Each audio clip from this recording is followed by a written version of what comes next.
Hello everyone. आज हम लोग बात करने वाले हैं एमपीपीएससी असिस्टेंट प्रोफेसर एग्ज़ाम जो होने वाला है। स्पेशली केमिस्ट्री के जो एस्पिरेंट्स हैं जिन्होंने केमिस्ट्री के लिए अप्लाई किया हुआ है, वो किस प्रकार से तैयारी करें अपने एग्ज़ाम की, उस पर हम डिस्कस करने वाले हैं। इसके पहले मैंने एक वीडियो बनाया था जिसमें मैंने बात किया था कि 50 क्वेश्चन जो कॉमन आने वाले हैं एमपीजीके के, उसकी तैयारी कैसे करनी है। वो वीडियो सभी के लिए कॉमन है, वो किसी भी विषय के हों। लेकिन ये वीडियो जो बनने वाली है ये स्पेशली केमिकल साइंसेज या फिर केमिस्ट्री के जो स्टूडेंट्स हैं उनके लिए होने वाली है। इसमें हम लोग बात करने वाले हैं कि ऑर्गेनिक, इनऑर्गेनिक, फिजिकल और इसके अलावा और भी जो पार्ट्स हैं केमिस्ट्री के, उसकी तैयारी कैसे करनी है।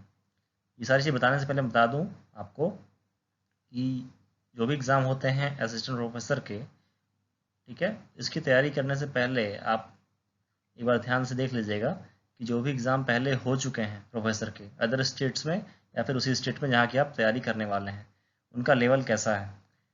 ठीक है, बहुत सारे लोग तैयारी करने लगते हैं बिल्कुल नेट लेवल की, लेकिन आप जब क्वेश्चन देखोगे तो आपको पता लगेगा कि नेट का लेवल जो है और ये प्रोफेसर के एग्ज़ाम का जो लेवल होता है उसमें डिफरेंस होता है।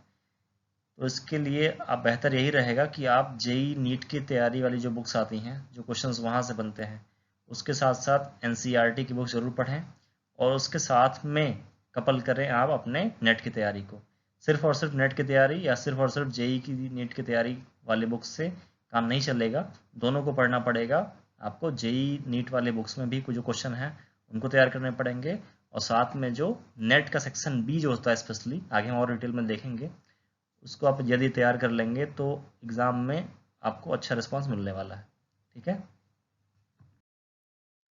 अब सिंपली बात करें हम केमिस्ट्री सब्जेक्ट्स के लिए, कि जो स्टूडेंट्स या फिर जो एस्पेरेंट तैयारी कर रहे हैं केमिस्ट्री सब्जेक्ट के लिए असिस्टेंट प्रोफेसर का या फिर एग्ज़ाम देने वाले हैं, तो उनको मैं बता दूं सबसे पहले, ये मैंने यहाँ पर एक छोटा सा डायग्राम बनाया हुआ है। इसमें यहाँ लिखा हुआ है नेट, जेआरएफ एंड गेट, यहाँ लिखा हुआ है जेई या नीट। ठीक है, और प्रोफेसर से असिस्टेंट प्रोफेसर बीच में लिखा हुआ है। इसका कहने का मतलब ये है कि ये जो एग्ज़ाम है ना, ये जेई लेवल के क्वेश्चन पूछता है और नेट लेवल के क्वेश्चन पूछता है। ठीक है, तो आपको इन दोनों के साथ में तैयारी करनी पड़ेगी इसकी, तब आप यहाँ पर स्टैंड कर पाएंगे। कुछ लोग क्या करते हैं, सिर्फ यही पढ़ के जाते हैं तो भी सेलेक्ट नहीं हो पाते, कुछ लोग यही पढ़ के आते तो भी सेलेक्ट नहीं हो पाते। तो आपको इसका और इसका दोनों का मिक्सचर लेके चलना पड़ेगा, बेसिक्स के साथ साथ हायर क्वेश्चंस भी लेके चलने पड़ेंगे, तब आपकी तैयारी अच्छी मानी जाएगी और आपका सिलेक्शन जरूर होगा। ठीक है, इसमें कोई भी चीज़ आप इग्नोर नहीं करें, ये मेरी एडवाइस है। वही बातें यहाँ लिखी हुई हैं, इग्नोर नहीं करना आपको कोई टॉपिक। ठीक है, एनसीईआरटी आपको पढ़नी है 11 12 की।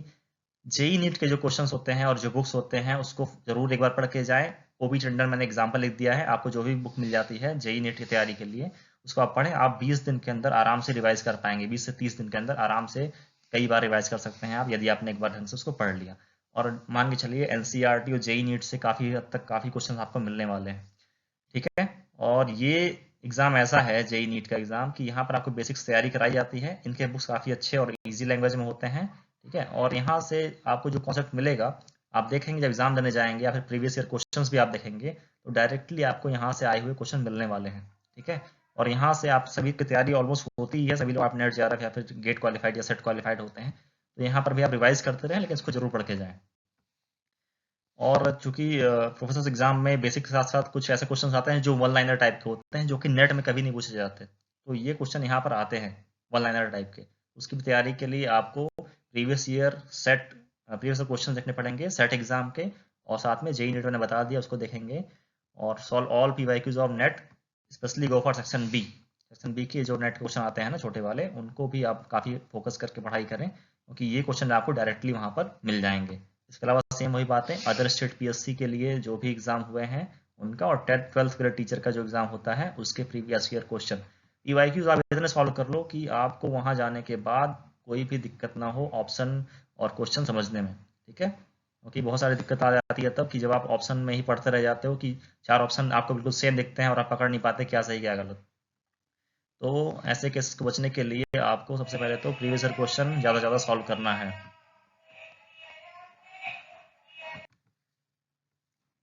तो आप अपनी तैयारी इस प्रकार से यदि रखेंगे तो आपको ज़रूर सफलता मिलेगी एग्जाम में।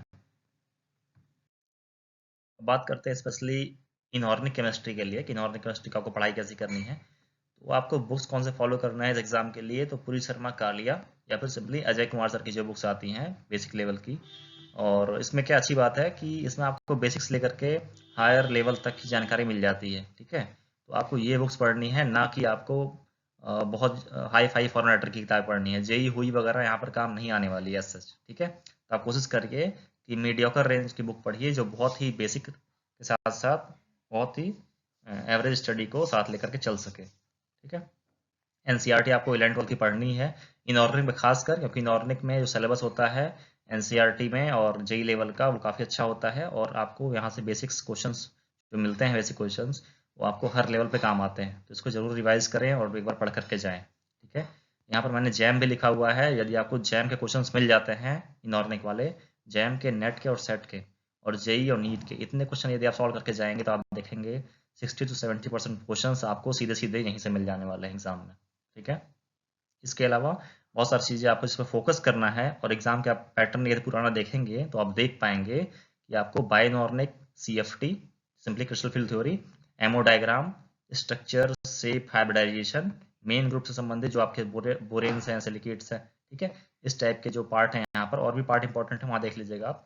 Acid base, inner outer sphere mechanism जो कोऑर्डिनेशन का पार्ट है, ईएन, इलेक्ट्रॉन रूल, ठीक है, CO stretching frequency, F block elements आपको मिलते हैं वहाँ पर, लेंथनाइट, नाइट, ठीक है। और जो प्रैक्टिकल हम करते हैं बीएससी लेवल पे ना, आयंस के टेस्ट वगैरह, उस टाइप के थोड़ा सा तैयारी करके जाइएगा, क्योंकि कुछ क्वेश्चन ऐसे होते हैं, मतलब एक दो क्वेश्चन मान लीजिए, ज़्यादा तो नहीं आते हैं लेकिन एक दो क्वेश्चन ऐसे आ जाते हैं जो आपके प्रैक्टिकल संबंधित होते हैं। तो उसको आप देख लेंगे, कलर क्या होता है, स्पेक्ट्रा क्या होती है और टेस्ट कैसा होता है, ठीक है। तो इस टाइप के क्वेश्चन यहाँ से आपको आराम से मिल जाते हैं। और न्यूक्लियर केमिस्ट्री और ग्रीन केमिस्ट्री आपके सिलेबस में लिखा हुआ है, तो न्यूक्लियर केमिस्ट्री और ग्रीन केमिस्ट्री में बहुत ही ज़्यादा हाई लेवल नहीं पढ़ाई करनी है आपको, आप उसके बेसिक्स पढ़ के जाएं, आपका काम हो जाएगा। क्योंकि ऐसा कोई स्पेशल किताबें हमें नहीं पढ़ाई जाती हैं एमएससी तक में भी, या न्यूक्लियर केमिस्ट्री किताब पढ़ लो या फिर ग्रीन केमिस्ट्री किताब पढ़ लो, लेकिन जो उसके प्रॉपर कॉन्सेप्ट जो है ना, बेसिक कॉन्सेप्ट न्यूक्लियर केमिस्ट्री के और ग्रीन केमिस्ट्री के, वो आपको कहीं ना कहीं से नोट्स या फिर गूगल करके आपको अलग से नोट बना करके पढ़ लेना है, ठीक है। बेसिक आपको पता होना चाहिए, क्योंकि क्वेश्चन इस पे जो है बेसिक से ही आने वाले हैं।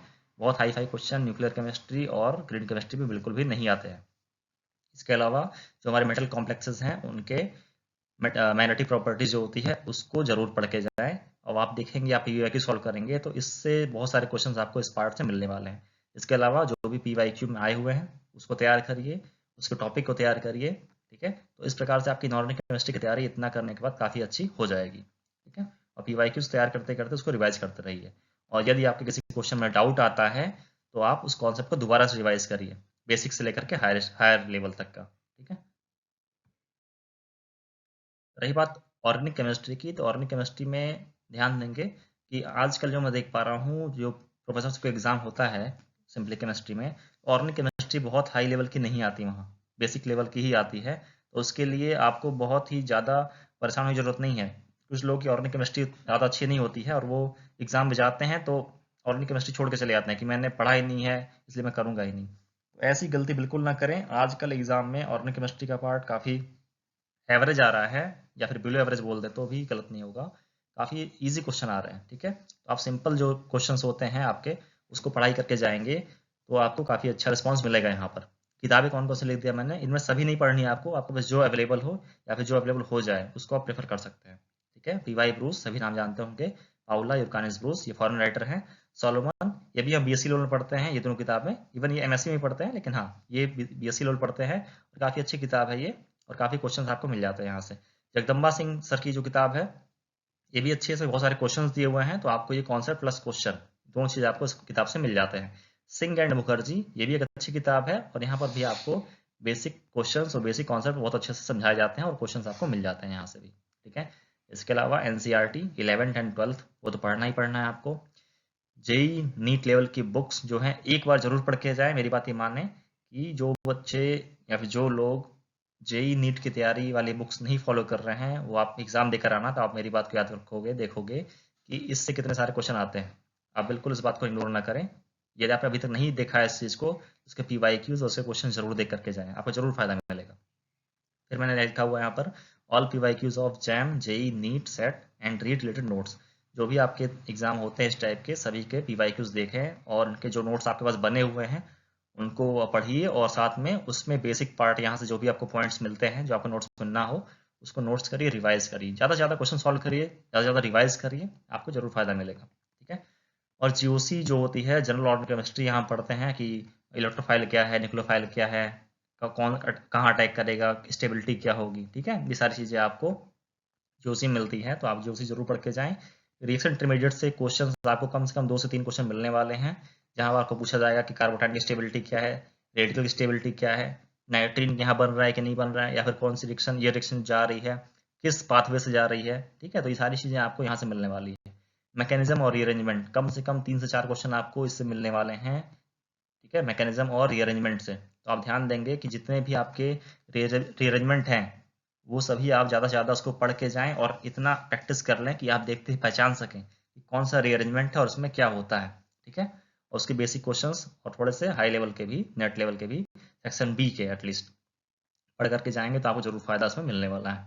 और ये सारी चीज़ें सिर्फ पढ़ें मत, इसको पेन और कॉपी लेकर प्रैक्टिस करें। बिकॉज क्या होता है, हम पढ़ तो लेते हैं थ्योरी और प्रैक्टिस नहीं करते, एग्जाम में जाने के बाद हमारा पेन चलता ही नहीं है फिर, क्योंकि आपको वहाँ पर टिक करना है।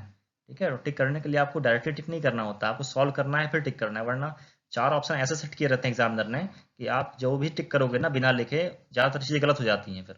तो आप एटलीस्ट क्वेश्चन को एक बार ड्रॉ करके और उसके बॉन्ड जो भी तोड़ने हैं आपको, जो भी जोड़ने हैं जोड़िए तोड़िए, और पोजीशन सेट करिए, पोजीशन उसकी मॉलिक्यूल्स की, उसके बाद ही टिक करिए। वरना क्या होता है, हमें टच करना सेट करना होता है अल्फा पे, हम लगा देते हैं बीटा पे, लगाना है 1 पे लगा दिया 2 पे। ये सब गलतियां बहुत माइनर मिस्टेक मानी जाती है, लेकिन इसका जो आपको नुकसान होता है वो बहुत बड़ा होता है। आप 2-4 नंबर से जब एग्जाम में पास नहीं हो पाएंगे तो आपको बहुत दुख होने वाला है। इसलिए ये सब गलती आप पहले ही करके पहले सुधार लीजिए उसको, ताकि एग्जाम हॉल में आपसे ये सारी गलतियां बिल्कुल ना हो। ठीक है। इसके अलावा नेम रिएक्शंस जो हैं, जितने भी फेमस नेम रिएक्शंस हैं, उसको आप जरूर पढ़ के जाएं। कम से कम 2 क्वेश्चन आपको यहाँ से मिलने वाले हैं, at least 2 questions from name reaction. Reduction, oxidation और अदर रिएजेंट्स जो भी आप पढ़ते हैं वो जरूर पढ़ के जाएं। स्टीरियोकेमिस्ट्री में जैसे EZRS, इनेंशियोमर्स क्या होते हैं, डायस्टोमर्स क्या होते हैं, आपस में रिलेशन क्या है, चेयर फॉर्म में स्टेबल फॉर्म कौन सा होता है। ठीक है, ये सारी चीज़ें और ये जरूर पढ़ के जाएंगे आप। EZRS, इनेंशियोमर, डायस्टोमर, चेयर फॉर्म में स्टेबिलिटी ऑर्डर। और इसके अलावा जो हमारी बाईफिनाइल और एलियंस की होती है ना, उसमें निकालते हैं RS, वो भी पढ़ लीजिएगा, उससे भी क्वेश्चन आपको मिल सकते हैं यहाँ पर। इसके अलावा कार्बोहाइड्रेट का जो बेसिक पार्ट है, सिंपली आपको बहुत हाई फाई नहीं पढ़ना है। बेसिक पार्ट में आप NCERT या फिर जेई लेवल बुक पढ़ लेंगे तो भी आपके लिए काफ़ी हद तक यहाँ से क्वेश्चन आपको मिल जाने वाले हैं। एमिनो एसिड में भी नीट लेवल का ही पढ़ना है, जेई लेवल का ही पढ़ना है, आपको बहुत ज़्यादा एडवांस पढ़ने की जरूरत नहीं है। सिंपली ग्रीन केमिस्ट्री की बात रही तो वही बेसिक मैंने बता चुका हूँ कि आपको ग्रीन केमिस्ट्री में बेसिक लेवल का ही पढ़ना है। एरोमेटिसिटी भी आपको बेसिक और थोड़ा बहुत नेट लेवल का जो आता है, सिंपल ही आता है नेट में भी एरोमेटिसिटी से, आप देख लीजिएगा उसको। NMR, IR और UV, ये चीज़ें हम नहीं पढ़ते हैं उसमें जेई लेवल में, तो आपको ये जो पार्ट है ये आपको नेट लेवल का थोड़ा सा तैयार करके जाना है। बहुत हाई फाई नहीं, लेकिन हाँ इतना बेसिक आपको पता रहे कि आप वहाँ पर मॉलिक्यूल्स को डिफ्रेंशिएट कर सके कि कौन से मॉलिक्यूल में किस प्रकार की चीज़ें होती हैं। इसके अलावा जो नेचुरल प्रोडक्ट आपके सिलेबस में दिया हुआ है और जो हेटेरोसाइकिल दिया हुआ है, उसके बेसिक क्वेश्चंस, उसके कौन से नेम रिएक्शंस हैं और उसको सिंथेसाइज करने के क्या मेथड हैं, ये सारी चीज़ें आप देख लीजिएगा। और ऑर्गेनिक केमिस्ट्री की सबसे ज़्यादा अच्छी बात बता दूं आप लोगों की कि यहाँ पर जो है क्वेश्चंस आजकल थोड़े इजी आ रहे हैं, मीडियोकर आ रहे हैं। तो आप जो लोग इससे डर रहे हैं, ऑर्गेनिक केमिस्ट्री से डरने की कोई ज़रूरत नहीं है। आप बेसिक स्ट्रॉन्ग करिए और क्वेश्चन सॉल्व करिए, और ऑप्शन टिक करने से पहले, कोई भी ऑप्शन टिक करने से पहले चारों ऑप्शन को देख लीजिए कि पहला ऑप्शन सही आपको लग रहा है, कोई बात नहीं, ठीक है देख लिया हमने, लेकिन दूसरा क्यों नहीं सही है, तीसरा क्यों नहीं सही है, चौथा क्यों नहीं सही है, उसके बाद ही पहले को टिक करें। यदि आपने पहला टिक कर दिया, पता चला कि नीचे जो है और उससे बेहतर ऑप्शन हमारे पास मिल रहे हैं, ठीक है, तो आपको यहाँ पर नुकसान हो जाएगा। इसलिए इस प्रकार की चीज़ें ना करें कि जल्दीबाजी में आपने टिक किया और गलत हो गया। ठीक है। और फिजिकल केमिस्ट्री के लिए सिंपल, जैसे आप पढ़ाई करते हैं अभी तक वैसे ही करते रहिए। पूरी शर्मा पठानिया के बुक सभी फॉलो करते हैं, पढ़िए। NCERT 11-12 जेई नीट के लिए जो बुक आप पढ़ते हैं या फिर जानते हैं उसको ले लीजिए। मेरे हिसाब से ओपी टंडन सर की बुक काफ़ी अच्छी मानी जाती है जेई नीट के लिए, उसको आप पढ़ सकते हैं। और जेई जैम नीट सेट के लेवल के जो क्वेश्चन हैं आपके, और स्पेशली नेट में सेक्शन बी के, बहुत हाई फाई नहीं पढ़ना है, सेक्शन बी पढ़ना है, उसको आप तैयारी करिए। फिजिकल केमिस्ट्री में इतना काफ़ी रहेगा आपके लिए, ठीक है, परेशान की जरूरत नहीं है। और जो लोग क्वांटम वगैरह पढ़ना चाहते हैं वो थोड़ा सा अपना स्टडी और स्ट्रॉन्ग कर सकते हैं पढ़ करके। ओवरऑल मैं बताना चाहता हूँ आपको कि बहुत सारे आजकल वीडियोस बना रहे हैं लोग और बता रहे हैं कि ये पढ़ लो, वो पढ़ लो, ये आता है, वो आता है, बहुत टफ आएगा, ऐसा होगा। तो उसमें परेशान होने की जरूरत नहीं है आपको, ठीक है। आजकल लोग बहुत सी आसान चीज़ को इतना टफ बना देते हैं कि बच्चे अपने आप डिमोटिवेट हो जाते हैं और दुनिया भर की चीज़ें पढ़ने लगते हैं और एग्जाम में जाकर के बिल्कुल ब्लैंक हो जाते हैं और क्वेश्चन सॉल्व नहीं कर पाते। इसलिए आपको इलॉजिकल और डिफिकल्ट क्वेश्चन से बचना है। जो क्वेश्चन लॉजिकल हो और एवरेज टाइप का हो, बहुत हाई फाई नहीं और बहुत बेसिक भी नहीं, वैसे क्वेश्चंस की तैयारी करनी है आपको। आपको यदि डाउट हो मेरी बातों पर, आप पीवाईक्यू देखिए, आपको समझ में आ जाएगा कि वहाँ क्वेश्चंस नॉर्मल और बेसिक लेवल के ही आते हैं। बहुत हाई फाई टेढ़े मेढ़े क्वेश्चन वहाँ नहीं आते हैं। वहाँ आपकी बेसिक कॉन्सेप्ट चेक की जाती है कि आपको ये चीज़ें आती हैं कि नहीं आती हैं। वैसे उनको पता है कि आप नेट सेट क्वालिफाइड हैं, ठीक है, लेकिन फिर भी आपके बेसिक कॉन्सेप्ट आपके चेक किए जाते हैं। तो बहुत कॉम्प्लिकेटेड और डिफरेंट टाइप के नोट्स में नहीं पढ़ना है। सिंपल नोट्स रखिए और लॉजिकल क्वेश्चंस को सॉल्व करिए, क्योंकि ये सब आप करेंगे तो उसके लिए आपको कोई फायदा नहीं होने वाला, किसी भी यूज़ का नहीं रहेगा ऐसा आप करेंगे यदि फालतू की नोट्स और क्वेश्चन सॉल्व करेंगे तो।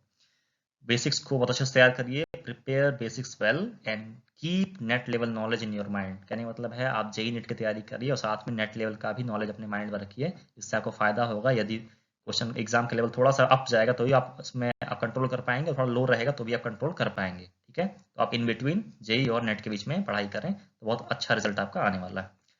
और बहुत सारी चीज़ें ऐसी होती हैं एग्जाम के कुछ दिन पहले हमें लगता है कि मेरा ये छूट गया, मेरा वो छूट गया, मैंने वो किताब नहीं पढ़ी, मैंने किताब नहीं पढ़ी।